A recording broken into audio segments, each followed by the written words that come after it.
जय मसीह की। शुभ संदेश टीवी के सभी दर्शकों का प्रेयर टाइम के एक और एपिसोड में मैं स्वागत करती हूँ। यदि आपके कोई प्रार्थना के विषय हों तो आप हमें स्क्रीन पर दिखाए गए नंबर पर कॉल कर सकते हैं या फिर आप हमारे शुभ संदेश टीवी के ऐप को डाउनलोड कर अपने प्रेयर पॉइंट्स वहाँ शेयर कर सकते हैं या यूट्यूब के चैट में भी आप अपने प्रेयर पॉइंट्स बांट सकते हैं। हमारे प्रार्थना योद्धा आपके प्रार्थना विषयों के लिए ज़रूर प्रार्थना करेंगे। आज जो वचन मैं आपसे बांटना चाह रही हूँ वह है परमेश्वर की इच्छा के ऊपर।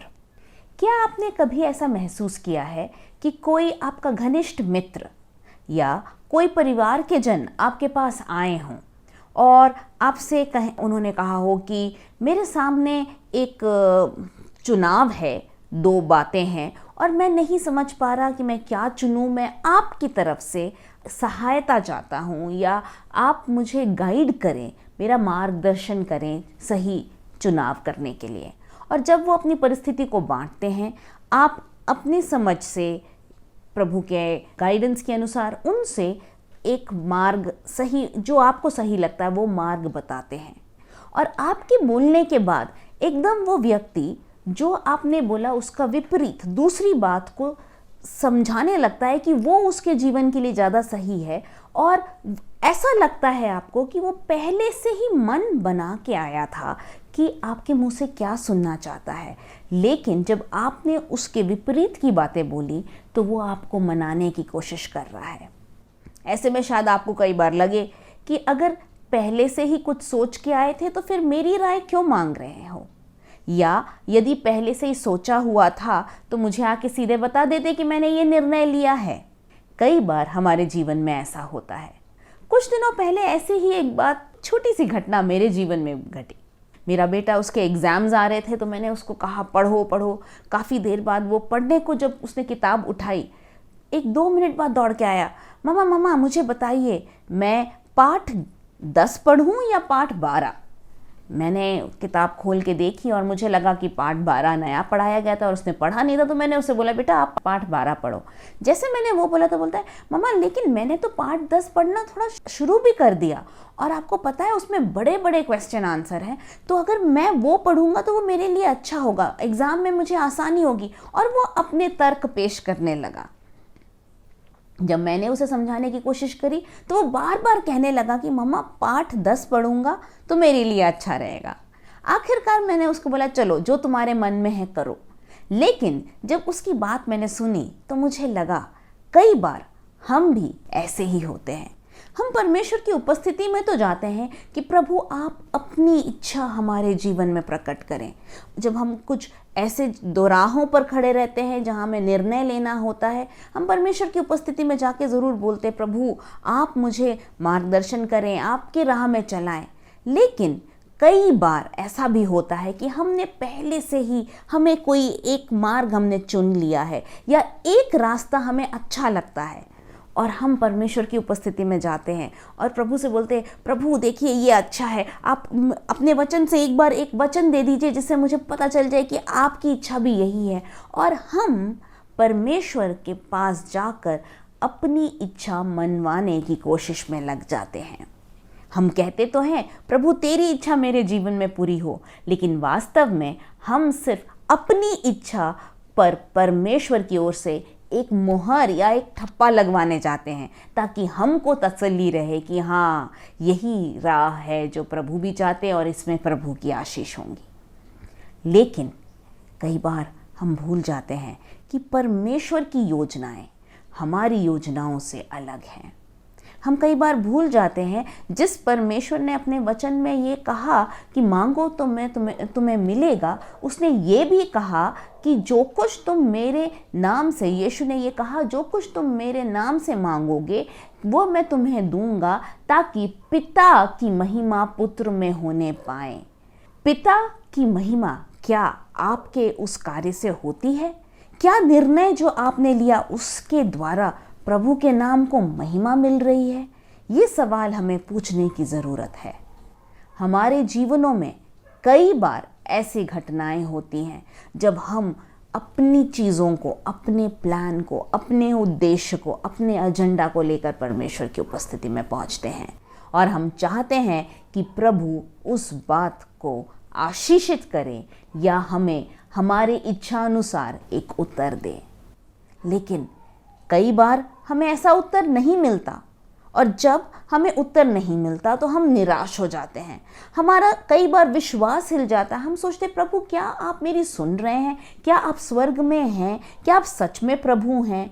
और ऐसे समयों में हम जब निराश होते हैं तो हमें ज़रूरी ये है कि हम झांक कर देखें कि जिस बात के लिए हम प्रभु से मांग रहे थे क्या वो परमेश्वर की इच्छा के अनुसार है।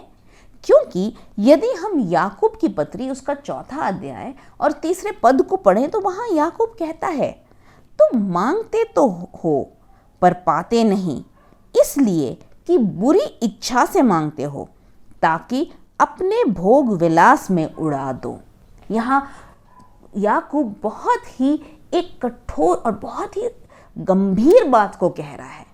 वो बहुत ही गंभीर शब्दों को इस्तेमाल कर रहा है। वो कह रहा है कि वो तुम इसीलिए नहीं पाते क्योंकि तुम बुरी इच्छा से मांगते हो। हमारी जो मनसा है वो बुरी होती है, हमारे जो इंटेंशंस होते हैं, हमारी जो सोच होती है वो गलत होती है कई बार, और इस कारण से कई बार हमें उत्तर नहीं मिलता। मैं हर बार ऐसा होता है नहीं बोल रही, लेकिन कई बार हमारे प्रार्थनाओं का जवाब न मिलने का कारण ये भी होता है कि हम बुरी इच्छा से मांग रहे हैं या फिर हम परमेश्वर की इच्छा के अनुसार नहीं मांग रहे।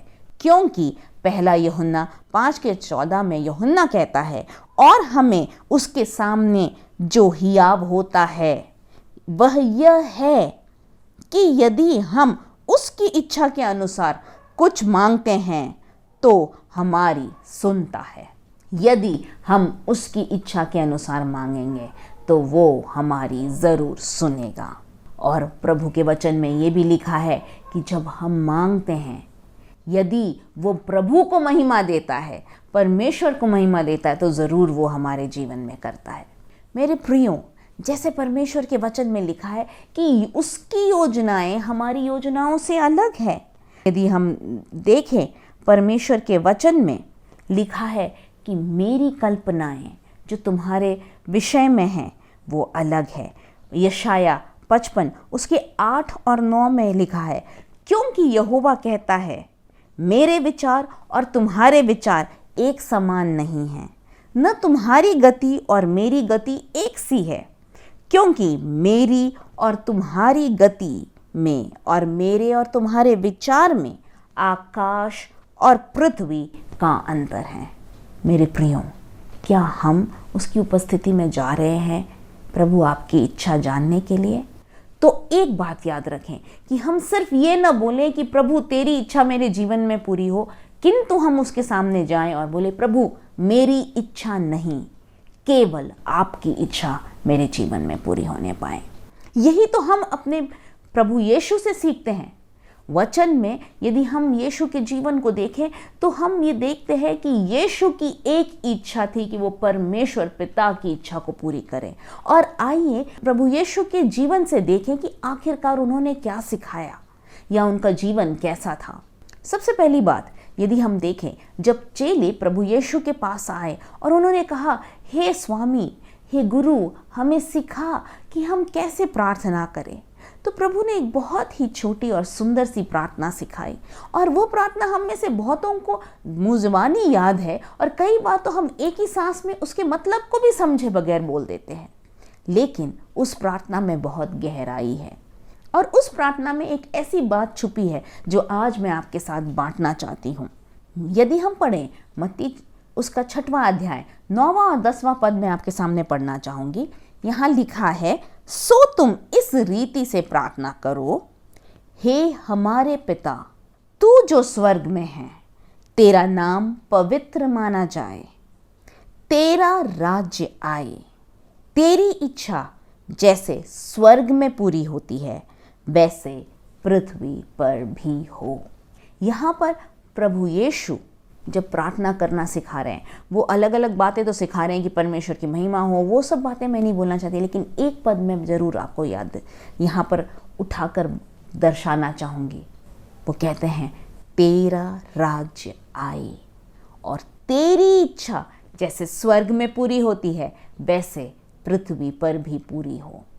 स्वर्ग में परमेश्वर का राज्य है और इसलिए वहाँ उनकी इच्छा पूरी होती है। और प्रभु यीशु यही चाहते हैं कि इस धरती पर भी आपके और मेरे जीवन में, हमारे परिवारों में परमेश्वर राज्य करने पाए। जब हम इस संसार में थे, जब हम प्रभु को नहीं जानते थे, तो हम शैतान के अधीन थे, हम पाप के अधीन थे और हमारे ऊपर शैतान राज्य करता था। लेकिन जब हमने प्रभु यीशु को ग्रहण किया, जब हमने उसको अपने जीवन में उद्धारकर्ता ग्रहण किया, तब हम उस पाप के राज्य से स्वतंत्र हो गए और हम अब प्रभु यीशु हमारे जीवन में राज्य करते हैं। अब हमारे जीवन में प्रभु यीशु का राज्य है और हम उनके अधीन हैं। अब शैतान के अधीन नहीं है, हम प्रभु यीशु के अधीन हैं। तो प्रभु यही चाहते थे कि हमारे जीवन में परमेश्वर का राज्य आने पाए और वो परमेश्वर न केवल हमारे परिवारों में लेकिन हमारे जीवनों में भी राज्य करे।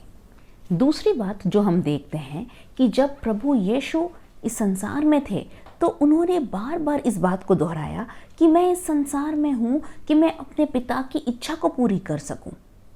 मैं वही करता हूँ जो मैं अपने पिता करते सुनता हूँ, जो पिता बोलता है, जो मैं देखता हूँ, वो हमेशा वही बोलते रहे।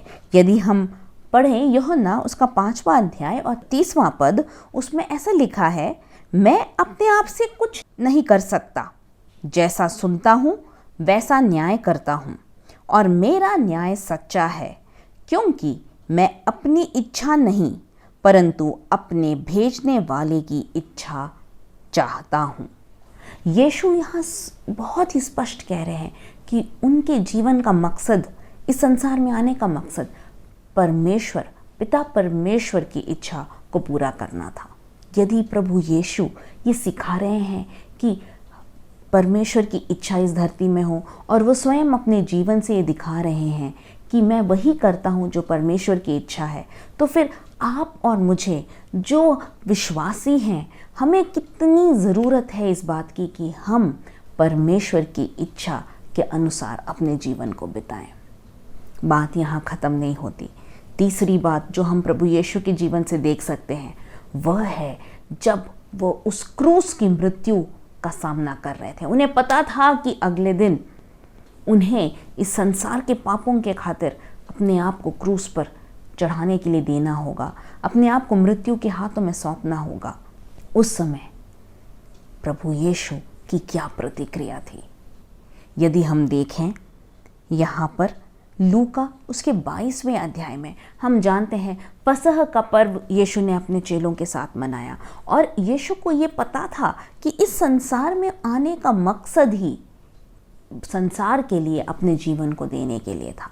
वह इस संसार में सिर्फ इसलिए नहीं पैदा हुए थे कि कुछ लोगों को चंगा करें, कुछ लोगों को शैतान के चंगुल से बचाएं, लेकिन उनका इस संसार में आने का, एक मनुष्य रूप लेकर पैदा होने का सबसे जो मेन या मुख्य मकसद था वो था इस संसार के उद्धार के खातिर अपने आप को क्रूस के मृत्यु में सौंप देना।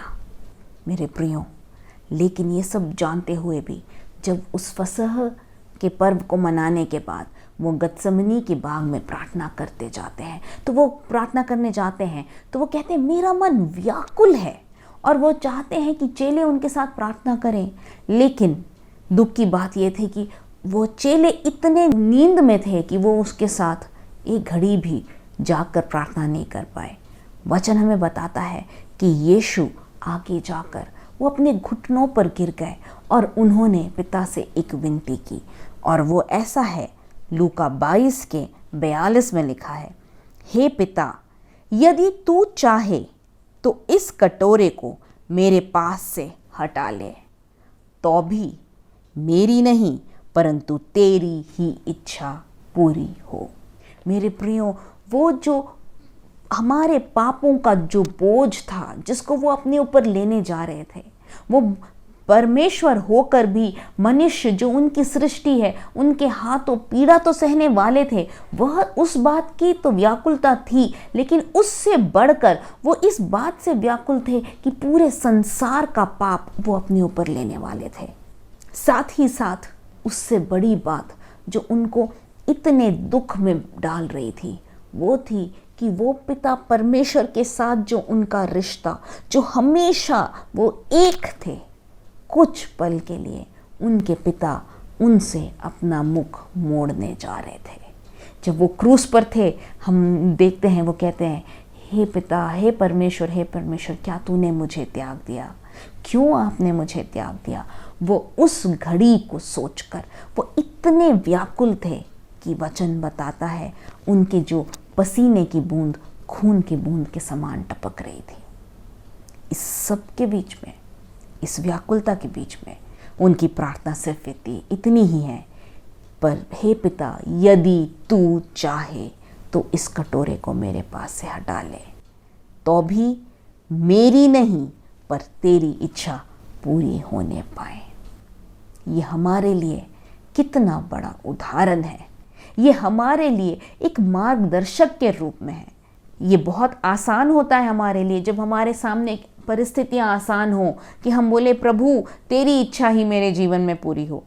लेकिन कई बार जब हमें पता है कि हमारे सामने का मार्ग हमें दर्द में ले जा सकता है, पीड़ा में ले जा सकता है, यहाँ तक कि मृत्यु तक ले जा सकता है, या फिर ऐसी कोई बात हो जिससे हम भाग रहे हैं, जिससे हम बचने की कोशिश कर रहे हैं। हो सकता है किसी ऐसे को माफ़ करने की बात हो जिसने आपको बहुत चोट पहुंचाया हो सकता है न केवल माफ़ करना लेकिन उसके पास जाकर माफ़ी मांगने की बात हो सकता है आपको किसी ऐसे को माफ़ करना है जिसने जीवन भर आपको ताने सुनाए हो सकता है परमेश्वर आपके सामने ऐसी एक परिस्थिति है कि आप एक अच्छी नौकरी देख पा रहे हैं, लेकिन परमेश्वर बोल रहा है नहीं, तुम अभी रुको। जब हम ऐसी परिस्थितियों का सामना करते हैं और हमारा मन होता है कि अच्छी चीज़ों को जो हमें अच्छी लगती हैं या जो वो रास्ता हमें आसान लगता है उसको चुने, उस समय ये जानते हुए कि परमेश्वर की इच्छा हमारी इच्छा जैसी नहीं है, ये कहना कि प्रभु मैं अपनी इच्छा को एक तरफ रखता हूँ और सिर्फ तेरी इच्छा मेरे जीवन में पूरी होने पाए, आसान नहीं होता। पर मेरे प्रियो, यदि हम परमेश्वर को महिमा पहुंचाना चाहते हैं, यदि हम चाहते हैं कि हमारे जीवन से महिमा केवल प्रभु को मिले, उसकी इच्छा पूरी हो, तो हमें इस तरह के एक समर्पण के साथ प्रभु के सामने जाना है कि प्रभु मेरी नहीं, केवल तेरी ही इच्छा मेरे जीवन में पूरी हो। मैं अपने प्लान्स को, मैं अपने सारे उद्देश्यों को, उन विचारों को, जो कल्पनाएं मैंने की है, उन सब को किनारे रखते हुए अपने आप को पूर्णतः समर्पित करता हूँ। आपकी इच्छा मेरे जीवन में पूरी हो जाए। यही यीशु ने किया।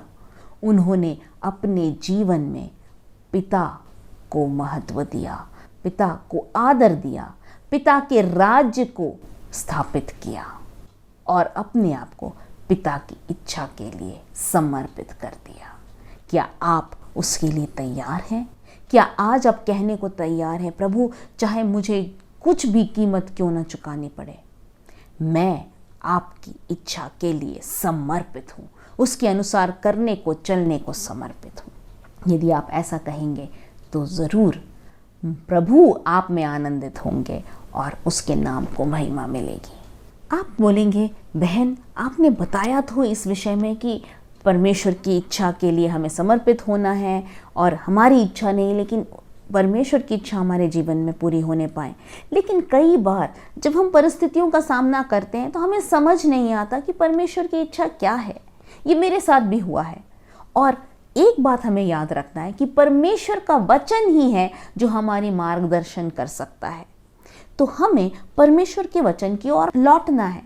लेकिन आप कहेंगे कि मेरी परिस्थिति के लिए तो सीधा जवाब उसमें नहीं है, मैं इस बिजनेस डील को करूं ना करूं वो तो बाइबल में नहीं लिखा, मेरा बच्चा कौन सा सब्जेक्ट चुने अपने 11वीं में, वो या कौन सा कॉलेज उसके लिए अच्छा है, या कौन सा शहर मेरे लिए अच्छा है, कौन सी नौकरी मेरे लिए अच्छी है, मेरी बेटी के लिए कौन सा लड़का सबसे सही होगा, ये सब बातें तो बाइबल में नहीं लिखी। तो मैं कैसे जान सकता हूँ कि परमेश्वर की इच्छा मेरे जीवन में क्या है?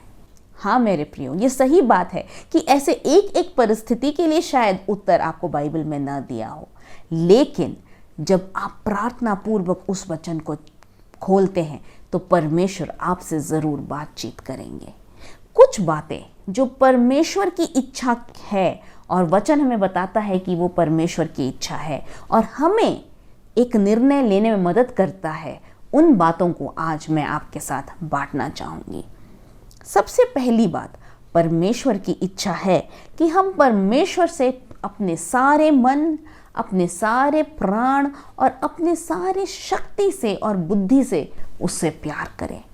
ये परमेश्वर की इच्छा है और साथ ही साथ परमेश्वर ने इसे एक आज्ञा के रूप में भी दिया है। हम ये पढ़ सकते हैं मत्ती 22 उसके 37 में। तो मेरे प्रियो, जब आपके सामने कोई ऐसी परिस्थिति आके खड़ी हो जाए और आप समझ नहीं पा रहे हो निर्णय क्या लें, तो अपने आप से पूछें, क्या मैं जो निर्णय ले रहा हूँ इससे मेरे और प्रभु के रिश्ते में कोई दरार या अलगाव या कोई बदलाव आ सकता है? यदि आपको लगता है आपके उस निर्णय से आपका प्रभु के साथ का जो रिश्ता है वो थोड़ा सा कमज़ोर हो जाएगा, या आपके प्रार्थना का समय कम हो जाएगा, या वचन में मनाधी करने का समय कम हो जाएगा, तो मेरे प्रियो आप जान लें वो राह आपके लिए नहीं है। परमेश्वर का वचन कहता है सबसे बड़ी प्राथमिकता हमें परमेश्वर को देना है, सबसे पहली प्राथमिकता परमेश्वर को देना है और उसके साथ प्रेम के उस रिश्ते में बने रहना है। क्या वो नई नौकरी आपको ऐसा कर देगी कि आपको प्रभु की उपस्थिति में बैठने के लिए समय नहीं मिलेगा? क्या ये एक जो दोस्ती है या एक रिश्ता है प्रभु से बढ़कर आपके जीवन में महत्व ले लेगा? क्या पैसा कमाने के लिए जो आप एक नया बिजनेस पार्टनर चुन रहे हैं वो ऐसा कोई व्यक्ति है जो प्रभु को नहीं जानता और शायद उसकी संगति से आप प्रभु से दूर चले जाएं? तो मेरे प्रियो, आपको फिर से परमेश्वर की उपस्थिति में आकर उसकी आवाज़ को सुनने की ज़रूरत है, क्योंकि वचन साफ कहता है कि हमें उससे प्रेम करना है, सबसे बढ़कर अपने मन से, अपने प्राण से, अपनी बुद्धि से। दूसरी बात जो परमेश्वर की इच्छा है, परमेश्वर का वचन बताता है कि परमेश्वर चाहते हैं कि सब मनुष्यों का उद्धार हो। तभी तो उन्होंने अपने एक लौते पुत्र को इस संसार में भेज दिया। और यूहन्ना 3:16 में हम पढ़ते हैं कि परमेश्वर ने जगत से इतना प्रेम रखा कि अपना एक लौता पुत्र दे दिया कि जो कोई, वहाँ पर कोई जाति, कोई धर्म, कोई प्रदेश, किसी का भी वर्णन नहीं है। किसी भी जाति का व्यक्ति, किसी भी धर्म के पीछे चलने वाले हर एक व्यक्ति, सत्य तो है कि परमेश्वर चाहते हैं सब उद्धार पाएं। 1 तीमुथियुस उसका 2 अध्याय 3 और 4 पद ऐसा कहता है, यह हमारे उद्धारकर्ता परमेश्वर को अच्छा लगता है और भाता भी है। वह यह चाहता है कि सब मनुष्यों का उद्धार हो और वे सत्य को भली भांति पहचान लें। हमारा परमेश्वर चाहता है कि सबका उद्धार हो और इसीलिए हम सबके सामने ये एक मौका है कि हम प्रभु को अपने जीवन में ग्रहण कर सकें। यदि आज आप परमेश्वर की आवाज़ सुन रहे हैं और अभी तक आपने उसे अपने जीवन में ग्रहण नहीं किया, तो मेरे प्रियो जान लीजिए कि उसकी तो इच्छा है कि आप उसे ग्रहण करें, कि आप उद्धार पाएं। लेकिन कहीं आप अपने हृदय को कठोर तो नहीं कर रहे, कहीं आप उससे दूर तो नहीं जा रहे? मेरे प्रियो, वो चाहता है कि आप उसको ग्रहण करें। वैसे ही यदि आप किसी के लिए प्रार्थना कर रहे हैं और बहुत साल हो गए, तो मैं आपको प्रोत्साहित करना चाहूँगी, प्रार्थना करना बंद ना करें, क्योंकि कई बार 20-25 साल बाद भी प्रार्थनाओं का उत्तर मिला है। मेरे प्रियो, प्रार्थना में लगे रहें और ध्यान रखें कि किसी न किसी दिन परमेश्वर उस कार्य को ज़रूर करेंगे। हम इस वचन को आगे अगले एपिसोड में देखेंगे कि परमेश्वर की इच्छा क्या है हमारे जीवन में, और हम उनके वचन की और गहराई में जाएंगे। लेकिन इस समय मैं अपने वचनों को यहाँ ख़त्म करना चाहूँगी। क्या आप अपने जीवन में परमेश्वर की इच्छा चाहते हैं? क्या आपकी भी यही प्रार्थना है कि प्रभु तेरी इच्छा मेरे जीवन में पूरी हो? तो इस समय अपने आप को समर्पित करें और बोले, प्रभु मेरी नहीं लेकिन केवल आपकी इच्छा मेरे जीवन में पूरी होने पाए। आइए हम प्रार्थना करते हैं। स्वर्गीय पिता परमेश्वर, प्रभु धन्यवाद देते हैं इस समय के लिए। प्रभु धन्यवाद इस वचन के लिए। हम अपने आप को आपके हाथों में देते हैं प्रभु। हम आपसे प्रेम करते हैं और हम चाहते हैं कि आपकी ही इच्छा हमारे जीवनों में पूरी होने पाए। हम अपने सब प्लान्स को, हम अपने सब कल्पनाओं को एक तरफ रखते हुए आपके चरणों में आते हैं, क्योंकि हम जानते हैं आपकी योजनाएं हमारी भलाई के लिए है, आपकी योजनाएं हमारे अच्छे के लिए है, हमें एक भविष्य देने के लिए। धन्यवाद प्रभु जी। हर एक के जीवन को आप आशीषित करें। यीशु के नाम में हम मांगते हैं, आमेन और आमेन। प्रभु आप सभी को आशीषित करें। आने वाला सप्ताह आपके लिए आशीषित होने पाए। जय मसीह की।